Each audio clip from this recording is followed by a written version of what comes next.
네, 에베소서 강의 42번째 시간입니다. 오늘 제목은 그리스도를 경외하는 부부라는 제목으로 하나님 말씀 함께 나누도록 하겠습니다.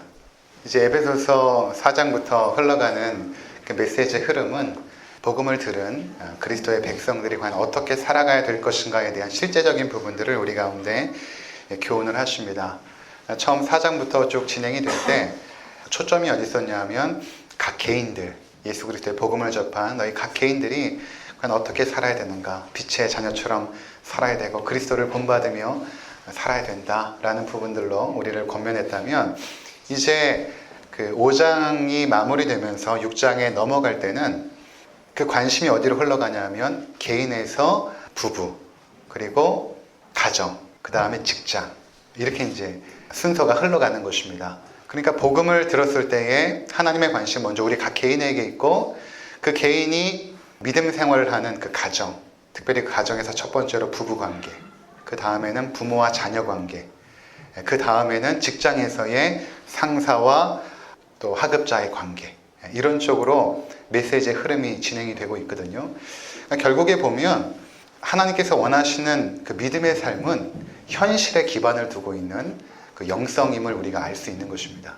그러니까 그리스도인의 영성은 어디 기도원이나 수도원에 들어가서 세상과 단절하여 기도하고 그런 것도 물론 중요하겠지만 성경적이진 않습니다. 성경적인 하나님께서 원하시는 신앙의 모습은 무엇인가 하면 우리가 살아가는 현실, 가정, 직장, 일터, 그곳에서 하나님께서 원하시는 복음의 삶을 살아가게 되는 것이거든요. 그래서 오늘 이제 부부관계를 집중하고 그 다음에는 부모와 자녀, 또 직장에서의 그런 권면의 말씀을 하게 될 텐데, 오늘 이 말씀을 통해서 하나님께서 원하시는 그 부부관계, 또 가정에서의 모습은 어떠한 것인가를 우리가 함께 나누었으면 좋겠습니다. 이 순서가 중요합니다. 처음에 남편과 아내의 관계로 시작해서 부모와 자녀의 관계로 이렇게 흘러가거든요. 그러니까 무슨 말인가 하면 성경에서 가장 중요한 관계를 부부 관계로 먼저 지정하고 있다는 것입니다. 그 다음이 부모와 자녀의 관계입니다. 한국적인 그 문화에서 언뜻 생각해 보면 많은 경우에 부부 관계보다 부모와 자녀 관계를 우선시하는 경우가 굉장히 많이 있습니다. 많은 에너지들을, 또 많은 물질들을 자녀에게 투자하고 그러는 경우가 굉장히 많이 있죠. 부부 관계보다는 그렇습니다. 성경적이진 않습니다. 성경적인 것은 먼저 모든 관계에 있어서 가장 중요한 것은 부부의 관계로 보는 것입니다. 왜냐하면 여기서 실패하면 다른 관계들은 온전할 수가 없습니다. 부부 관계에서 신실하고 온전하지 않으면 다른 모든 관계들은 사실은 건강해질 수가 없기 때문에 그런 것입니다. 부부 관계가 성경적으로 온전하면 자녀와의 관계도 온전할 수밖에 없거든요. 간혹 제가 이렇게 차를 타고 가다 보면 요새 많이 뜨는 그런 그 문구가 있는데, 이런 문구들이 이제 많이 써 있어요. 사고 시 자녀부터 구해주세요. 여러분 보셨을 것입니다. 사고 시 자녀부터 구해주세요. 근데 만약 여러분들이 비행기를 타고 어딘가 가시려고 할 때 이륙 전에 거기 승무원들이 나와서 비상시 행동 요령을 이렇게 설명을 합니다. 그때 잘 들어보시면 비상시에 산소호흡기가 내려오게 될 텐데, 이때 산소호흡기를 먼저 부모에게 갖다 댑니까? 아니면 자녀에게 갖다 대라고 설명을 합니까? 잘 들어보시면 먼저 부모님이 착용하시고 그 다음에 자녀에게 대주시기 바랍니다. 이렇게 설명을 합니다. 이게 사실은 정상적인 순서입니다. 부모가 먼저 건강하고 살아나야 자녀를 챙길 수 있는 것이거든요. 그러니까 성경에서는 먼저 부모, 부부의 관계가 우선시되고 그 관계가 건강하고 온전할 때에 그것이 자녀에게 흘러간다라고 설명을 하고 있는 것입니다. 그래서 먼저 부부관계에 대한 권면, 교훈이 먼저 되고 있는 것입니다. 이러한 부부관계는 모든 사회관계의 기초이죠. 기반입니다. 이 관계가 흔들리면 직장이나 교회에서 건강한 신앙생활도 또는 사회생활도 하기가 어렵습니다. 아내로부터 지지와 사랑과 인정을 받지 못한 남편들은 바깥으로 도는 경우가 많이 있죠. 일 중독에 빠진다든가 아니면 허황된 로맨스를 꿈꾸기도 합니다.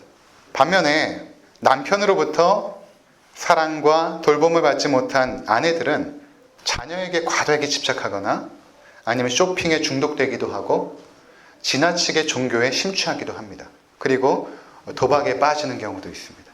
제가 전에 대학원 때 이제 상담에 관심이 많아서 상담 공부를 할 때 특별히 부부관계 속에서 아내가 문제가 있는 경우들, 특별히 남편과의 관계가 좋지 않으면 보통 일반적으로 세 가지에 빠지게 된다라고 상담학에서 말하거든요. 그게 첫 번째가 종교고요, 두 번째가 자녀고, 세 번째가 도박입니다. 또 남편들이 바깥으로 많이 돌고 바쁘면 아내들이 이런 쪽으로 그 에너지들이 향하게 된다라는 이야기들을 상담학 교수로부터 들은 적이 있거든요.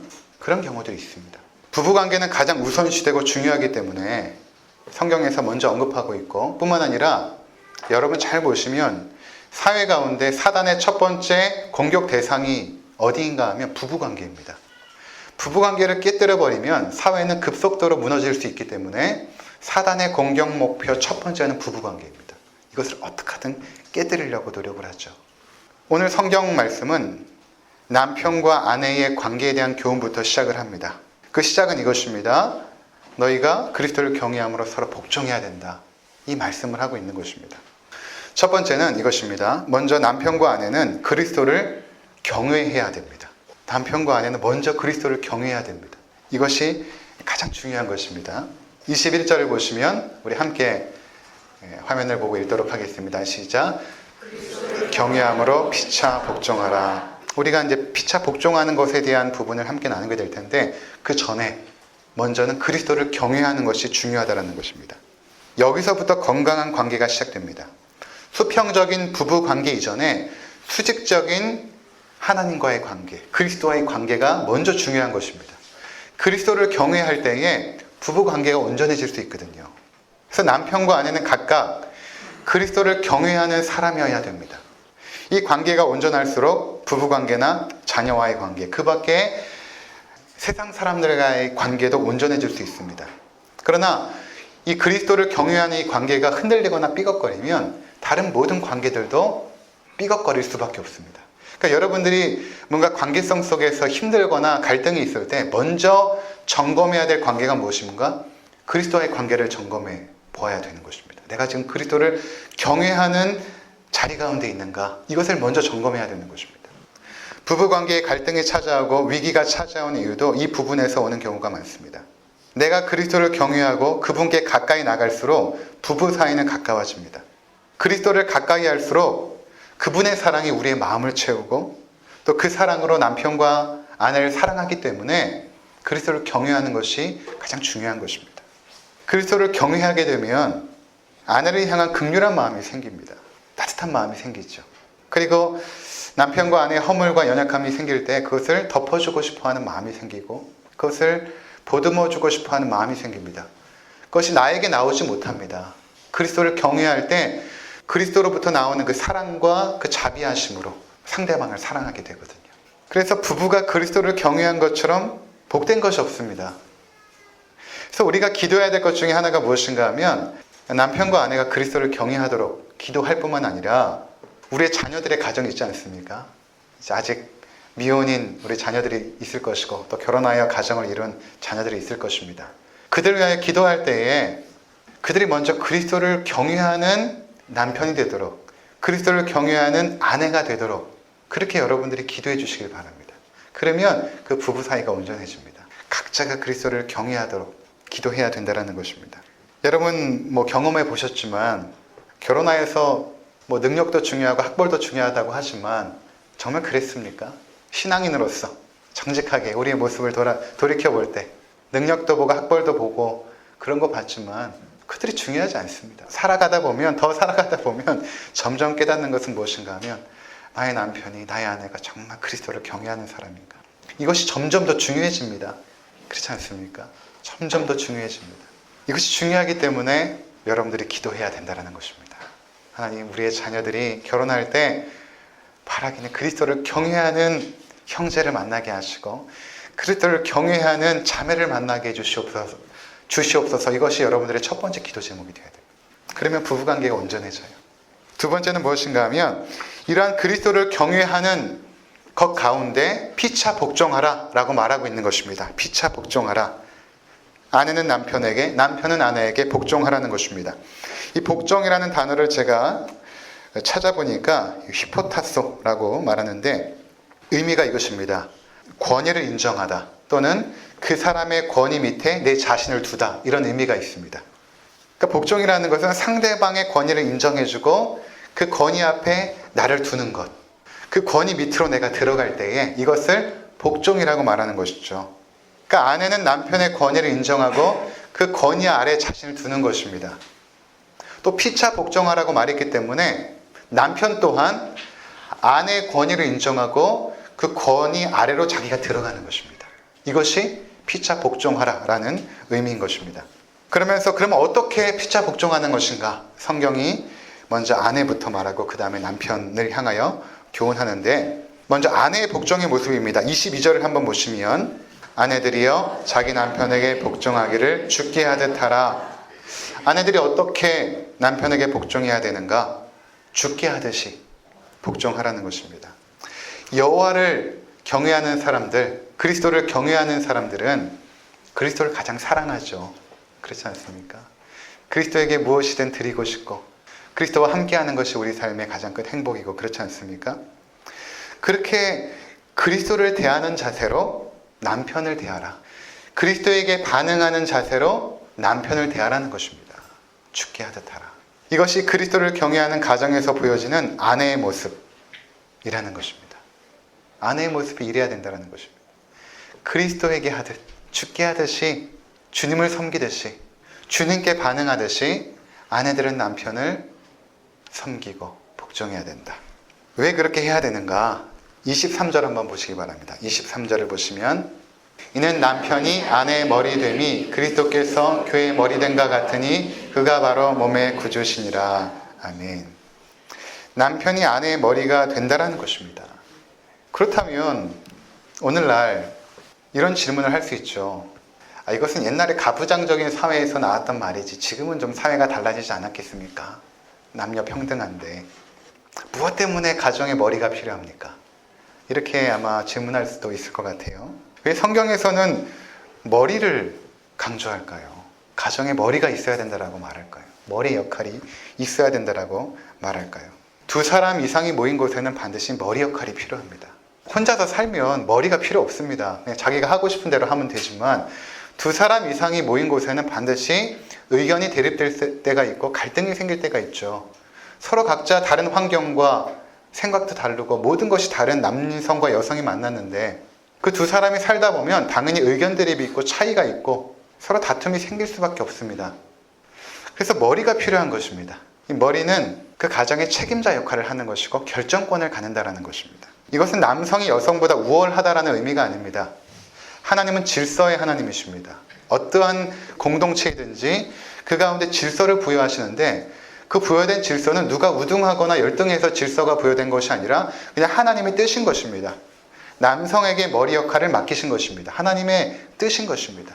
여성이 열등해서가 결코 아니라 그냥 그 역할을 맡긴 거예요. 예를 들어서 지금 국회가 잘 돌아가지 않지만 우리 국회를 보면 국회의장이 있지 않습니까? 그럼 국회의장이 그 모든 국회의원들보다 더 낫고 우등해서 국회의장을 하는 것이 아니라 국회의원들이 그 국회의장에게 머리 역할을 그냥 맡긴 것입니다. 당신이 역할을 하십시오. 이 국회가 잘 이루어질 수 있도록 그 역할을 좀 해주십시오 라고 맡긴 것이죠. 마찬가지로 가정에서도 남편과 아내가 함께 있을 때 그 역할을 남편이 하라는 것입니다. 그것이 하나님의 뜻이라는 것입니다. 만약 이러한 머리 역할이 없다면 부부가 의견이 갈리고 충돌하는 상황 속에서 두 가지 길밖에 없습니다. 하나는 계속해서 싸우든가 아니면 서로 갈라서는 것입니다. 두 가지 길밖에 없죠. 그래서 하나님께서는 가정의 머리 역할을 남편에게 맡기셨습니다. 가정의 결정권이 남편에게 있다는 것입니다. 그렇기 때문에 가정의 책임도 누구에게 있습니까? 남편에게 있는 것입니다. 가정의 책임자가 남편이 되는 것입니다. 반면 아내의 역할은 무엇입니까? 남편이 바른 분별력과 판단력을 가지고 결정할 수 있도록 돕는 역할을 하는 것입니다. 하나님께서 처음에 아담을 창조하시고 하와를 창조하실 때 그때 뭐라고 말씀하시냐면 아담을 위하여 내가 돕는 배필을 창조해야겠다 이렇게 말씀하십니다. 돕는 배필. 영어 성경에는 헬퍼라고 말하고 있거든요. 근데 돕는다라는 의미를 여러분 잘 생각해 보시면, 여러분 뭔가 좀 힘들고 어려울 때 누구한테 도움을 청하러 갑니까? 여러분보다 능력이 없거나 지혜가 부족한 사람한테 도움을 청합니까? 아니면 여러분보다 조금 더 나은 사람에게 도움을 청합니까? 아무래도 당연히 나보다 능력이 출중하고 지혜롭고 분별력도 있고 판단력도 있는 사람에게 도움을 청하지 않겠습니까? 따라서 하나님께서 돕는 배필로 창조하셨다는 것은 많은 부분에 있어서 남편의 모든 연약함들을 채울 수 있는 지혜와 탁월함이 있다는 것입니다. 여성들에게. 남편이 숲 전체를 본다면 아내는 나무 한 그루 한 그루를 볼 수 있는 세밀함이 있을 것입니다. 남편이 감정적으로 행동하는 사람이라면 아내는 이성적이고 계획적으로 행동할 것입니다. 남편은 경험을 통해서 어떠한 일들을 판단하고 진행한다면 여성들은 직관력과 통찰력으로 어떤 일들을 판단하고 결정할 수 있을 것입니다. 서로의 다름이 충돌하고 갈등하는 것이 아니라 조화와 협력을 이루어서 하나님의 뜻을 이루어가는 것입니다. 그런 역할을 하는 것이죠. 틀린 것이 아니라 서로의 다름 속에서 가장 좋은 길들, 가장 선한 길들을 찾아갈 수 있도록 하나님께서 그렇게 만나게 하신 것이죠. 그때 그 결정권을 누가 갖는가? 그 모든 협력 과정 속에서 결정권은 머리인 남편이 갖게 되는 것이고 그 책임도 남편이 지는 것입니다. 남편은 모든 결정을 내림에 있어서 충분히 아내의 의견을 경청해야 됩니다. 그리고 그 결정에 책임을 질 수 있어야 됩니다. 성경적인 가정은 아버지의 권위가 살아있습니다. 어떤 가정을 갔을 때 그 가정에 남편의 권위가 살아있는 가정은 성경적인 가정입니다. 남편 신앙이 좋고 신실해서가 아닙니다. 우리 남편은 나보다 모든 면에 있어서 열등한데 뭘 남편을 그렇게 세울 필요가 있을까?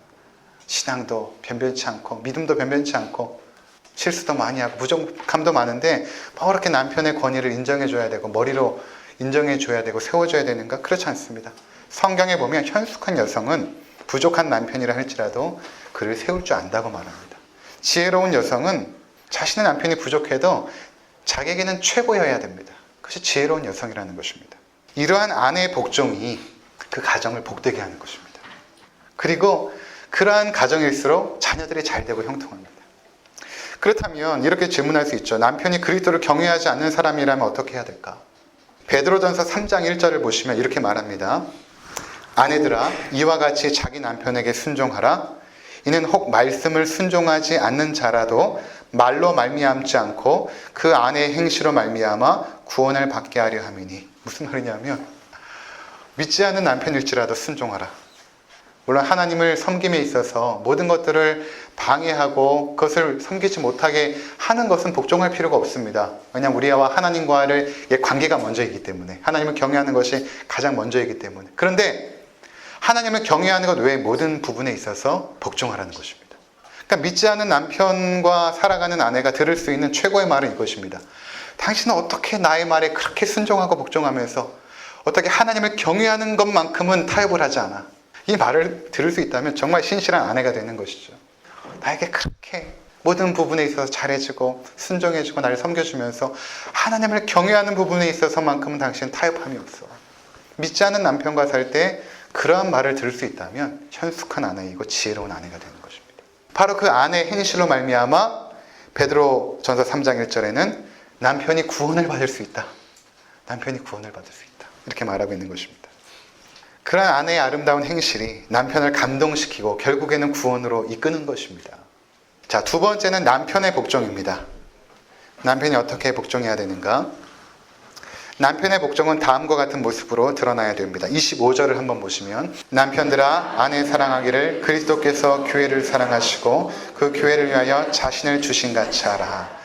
남편들이 여호와를 경외함으로 아내에게 복종할 때에 그 복종은 사랑의 모습으로 드러나는데 그 사랑은 어떤 사랑이냐 하면 그리스도께서 교회를 위하여 자신을 주신 것처럼, 자신의 생명을 준 것처럼 남편은 아내를 생명을 바쳐 사랑해야 된다.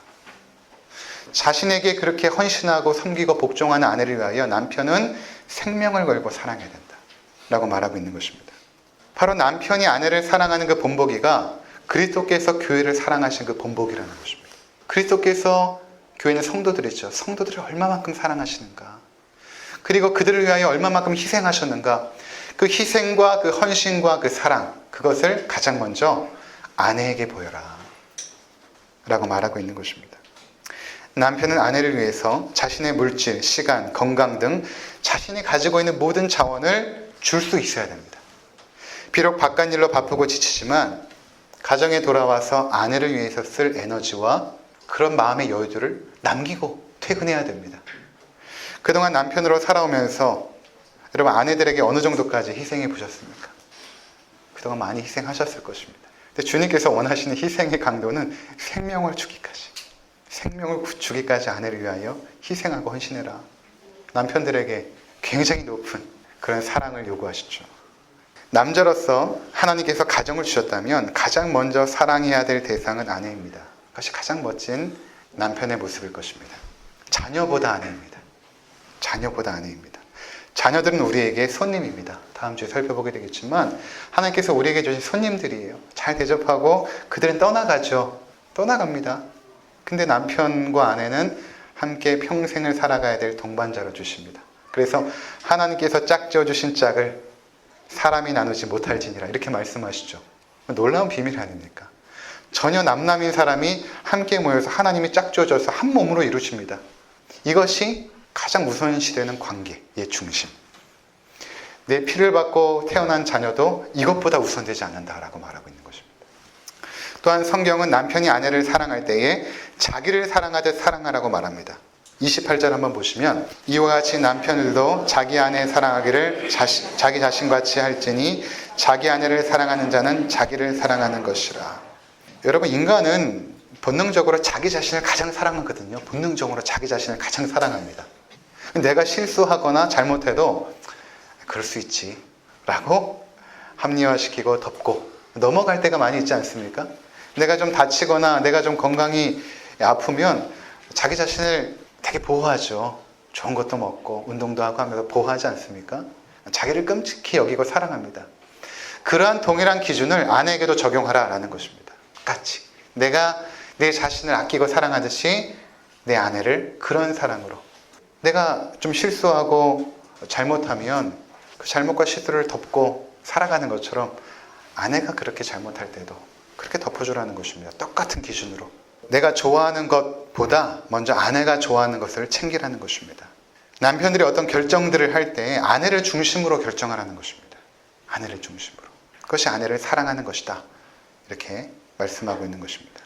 전에 제가 교회에 사역할 때, 부교육자로 사역할 때 교사 페스티벌이라는 것을 제가 기획해서 한 적이 있거든요. 우리 교회에서 사역하시는 선생님들 위로하고 용기도 줄 겸 이제 기획해서 진행을 하는데 음식을 이제 사모님들이 이제 준비하기로 한 것입니다. 부교육자 사모님들이 이제 준비해가지고 또 몇몇 또 성도님들 도움을 받아가지고 음식을 이렇게 준비하고 또 우리 교사들과 함께 이제 먹고 또 그날 교사들 위로하고 격려하는 그런 시간을 가지려고 하는데 제 아내도 음식을 준비해야 되지 않겠습니까? 되게 음식을 잘 못했어요. 지금은 좀 할 줄 아는데 그 당시까지는 뭐 아이들도 없고 하니까 음식할 기회가 별로 없어서 음식을 잘 못합니다.